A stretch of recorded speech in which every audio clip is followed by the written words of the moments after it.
Seja bem-vindo ao canal, curta, se inscreva, compartilhe. Se você já está inscrito, verifique se o sininho está ativado, ative para receber todas as nossas notificações. Eu tô meio ruim aí, meio doentinho, então a voz não está tão impostada. E hoje, como eu tinha falado no final do último vídeo, nós vamos ver sobre a primeira multiplicação dos pães. Existe uma linha na teologia que trata essa multiplicação como, na verdade, Jesus tendo incentivado as pessoas a compartilharem aquilo que elas tinham umas com as outras, e que isso, na verdade, seria a multiplicação. Não é a que eu acredito, e vamos ver a base para isso. Vamos ler no texto o que aconteceu e por que eu não acredito que as pessoas elas dividiram, mas realmente os pães foram multiplicados. Bom, essa passagem também está nos outros evangelhos, ou seja, todos os evangelhos relatam ela, e geralmente os evangelhos relatam duas ou três passagens semelhantes, mas essa é a única que ela é relatada em todos os evangelhos. E muito se deu também por conta da importância dela e por ter sido um ato de Jesus que marcou ali a vida ali dos seus discípulos. Então a gente vai começar a ler e aí eu vou explicando e vou demonstrando o porquê os pães eles foram multiplicados e não divididos. Bom, algum tempo depois, Jesus partiu para a outra margem do mar da Galileia, ou seja, do mar de Tiberíades. E grande multidão continuava a segui-lo, porque vira os sinais milagrosos que ele tinha realizado nos doentes. Ou seja, aquela multidão estava seguindo ele porque ele havia realizado muitos milagres sobre os doentes, ou seja, trazendo cura à enfermidade daqueles doentes. Então Jesus subiu ao monte e sentou-se com seus discípulos. Estava próxima à festa judaica, ou seja, ele viu a multidão o seguindo e parou para que a multidão pudesse se aproximar dele. Levantando os olhos e vendo uma grande multidão que se aproximava, Jesus disse a Felipe: Onde compraremos pão para esse povo comer? Só que ele fez essa pergunta apenas para pular a prova, pois já tinha em mente o que ia fazer. Então ele só. Sabe quando você pergunta já sabendo a resposta? Foi o que Jesus fez aqui. E aí Felipe respondeu: 200 denários não compraria pão suficiente para que cada um comesse um pedaço. Muito provavelmente porque ele só tinha ali 200 denários. E aí o outro discípulo André, o irmão de Simão Pedro, ele tomou a palavra. Aqui está um rapaz com 5 pães de cevada e 2 peixinhos. Mas o que é isso para tanta gente? E em outro evangelho relata que Jesus perguntou o que eles tinham. E aí foi quando André ele respondeu sobre esse rapaz que tinha 5 pães e 2 peixinhos. E disse Jesus: mandem o povo assentar-se. E havia muita grama naquele lugar, e todos se assentaram. Era cerca de 5.000 homens, e aqui essa contagem era fora as mulheres. Então Jesus tomou os pães, deu graça e repartiu entre os que estavam assentados tanto quanto queriam, e fez o mesmo com peixes.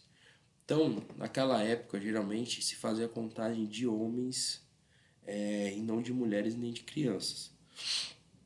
Não vou entrar no contexto por que isso, mas é importante saber que se havia 5.000 homens ali, a gente praticamente poderia dobrar o número, então para conter ali as mulheres e as crianças, mas poderia ser maior ainda. Então eu estou estimando aí que poderiam ser em torno de 12.000 pessoas, contando com homens, mulheres e crianças. E aí, quando Jesus ele toma esses pães da graça e reparte entre os que estavam assentados, tanto quanto queriam, aqui demonstra que Jesus ele deu tanto quanto as pessoas queriam. Então imagina só,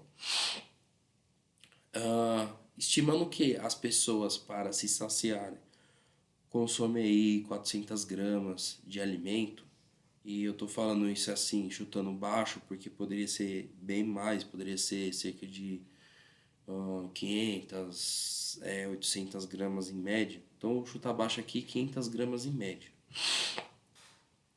Considerando só esses 5.000 homens, daria 2.000 quilos de comida. Se fôssemos considerar mulheres e crianças, tomando a mesma base de média, 400 gramas, daria aí em torno, fiz as contas aqui, cerca de 4.800 quilos de comida, para que todos se satisfizessem. Então perceba, aqui a quantidade de comida é absurda. E uma outra continha que eu fiz também, como eu estudei física e tal, a energia necessária para trazer essa massa à existência seria na ordem de 140 trilhões de megajoules. Então, ou seja, é uma quantidade de energia absurda para trazer essa massa à existência. Isso aqui, essa quantidade de comida que foi distribuída e principalmente essa parte aqui que fala tanto quanto queriam, então, ou seja, sem limitações, as pessoas comeu tanto quanto elas queriam, nos leva à seguinte conclusão: não teria como as pessoas compartilharem entre si essa quantidade imensa de comida, porque supondo que algumas tivessem e outras não teriam quantidade suficiente quando dividisse, ainda mais quando essas pessoas comessem tudo quanto elas quisessem. Beleza, então isso aqui é o primeiro ponto. Depois que todos receberam o suficiente para comer, disse aos discípulos: ajuntem os pedaços que sobraram, para que nada seja desperdiçado. Então Jesus ali com uma consciência socioambiental fantástica, magnífica. Ele dividiu, as pessoas pegaram o quanto elas queriam, e aí ele falou: beleza, elas comeram tudo, vocês podem recolher os pedaços que sobraram para que nada seja desperdiçado. Então eles juntaram e encheram 12 cestos com pedaços dos 5 pães de cevada deixados por aqueles que tinham comido. Ou seja, os discípulos, a única coisa que eles conseguiram recolher, e ainda em 12 cestos, foram aquilo que foi o fundamento da multiplicação, ou seja, esses 12 pães de cevada. Se fosse uma divisão entre a comida que aquelas pessoas trouxessem, com certeza não haveria apenas pães de cevada naquele lugar para recolher. E outro ponto importante é que, se as pessoas tivessem trazido a sua própria comida, elas teriam deixado os discípulos recolhessem aquilo que tinha sobrado. Esse é um ponto importante para que a gente tenha em mente. E aí, depois de fazer esse sinal milagroso que Jesus tinha realizado, o povo começou a dizer: sem dúvida, esse é o profeta que deveria vir ao mundo. E aqui é um ponto para a gente explicar. Se as pessoas elas ficaram tão maravilhadas e admiradas, será que elas ficariam maravilhadas e admiradas por ter sobrado ou por ter comido uma comida que elas mesmas dividissem entre elas? Então, aqui que eu estou falando e é o suporte para que realmente isso aqui tivesse acontecido, tenha acontecido realmente com multiplicações do pães, é que ele deu tanto quanto as pessoas queriam, ele recolheu aquilo que sobrou e as pessoas ficaram maravilhadas com esses sinais. E não só isso, mas também junto ao fato de que isso foi descrito em todos os evangelhos, ou seja, algo ainda mais surpreendente.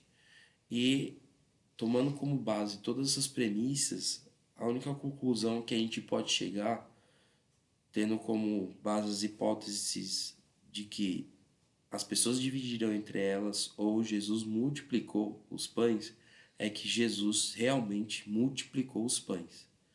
E ele trouxe matéria à existência. Por isso que é um sinal milagroso, admirável, e não por menos, ó, sabendo Jesus que pretendiam proclamar o rei à força, retirou-se novamente sozinho para o monte. Esse sinal, ele foi tão marcante que as pessoas queriam fazer de Jesus rei, só por ele ter multiplicado os pães. Eu espero que você tenha compreendido. Se você tiver algum comentário, alguma coisa a falar, coloque aí nos comentários, nos demonstre aí sua opinião, que eu acredito que é importante para as pessoas que leem e que veem o vídeo e que possa acrescentar alguma coisa na nossa discussão. Muito obrigado por você ter ficado aqui até agora. Curta, se inscreva, compartilhe, ative o sininho, é muito importante. Desculpe por estar meio doente, então não estou com a voz tão boa para estar fazendo, mas eu estou fazendo vídeo todos os dias e vou continuar a fazer todos os dias. E todos os dias vamos ter adversidades, não podemos parar porque nós ficamos doentes ou alguma coisa do tipo. Temos que continuar caminhando. Ok? Muito obrigado. Tenha um bom dia, boa tarde ou boa noite.